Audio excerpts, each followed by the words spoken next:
ડીસા શહેર ઉત્તર પોલીસ મથકમાં જિલ્લા પોલીસ અધિક્ષક દ્વારા વિશેષ નિરીક્ષણ અને હનુમાનજી મૂર્તિની સ્થાપના કરાઈ।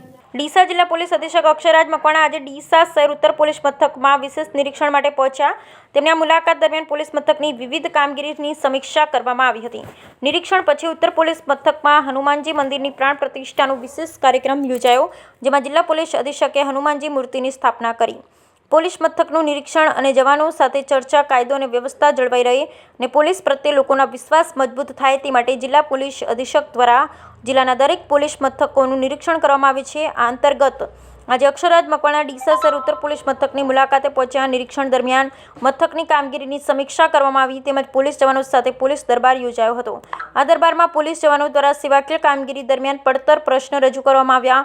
જિલ્લા પોલીસ અધિક્ષકે તેમની ફરિયાદો સાંભળી તેનો યોગ્ય ઉકેલ લાવવા માટે જરૂરી સૂચનાઓ આપી, ઉપરાંત મથકની કામગીરી અંગે માર્ગદર્શન પણ પૂરું પાડ્યું। હનુમાનજી મૂર્તિની પ્રાણ પ્રતિષ્ઠા પોલીસ મથકમાં નિરીક્ષણ બાદ પોલીસ ઇન્સ્પેક્ટર એસ.ટી. ચૌધરી અને તેમની ટીમ દ્વારા તૈયાર કરાયેલા હનુમાનજી મંદિરની પ્રાણ પ્રતિષ્ઠાનો કાર્યક્રમ યોજાયો। આ યજ્ઞ વિધિમાં જિલ્લા પોલીસ અધિક્ષક પણ આહુતિ આપી, બાદમાં તેમની ઉપસ્થિતિમાં હનુમાન દાદાની મૂર્તિની સ્થાપના કરવામાં આવી। આ અવસરે જિલ્લા પોલીસ અધિક્ષકે જણાવ્યું કે હનુમાનજીની મૂર્તિ પોલીસ જવાન અને તેમના પરિવાર માટે હકારાત્મક ઉર્જાનું પ્રતીક હશે।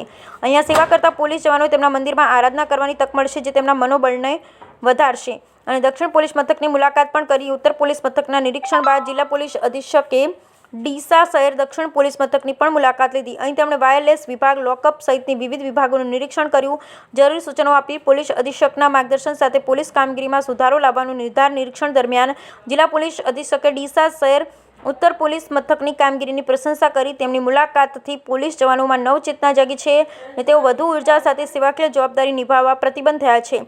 આ સમગ્ર કાર્યક્રમ દરમિયાન શહેરના ઉચ્ચ પોલીસ અધિકારી, પોલીસ જવાનો અને તેમની પરિવારજનો પણ ઉપસ્થિત રહ્યા હતા।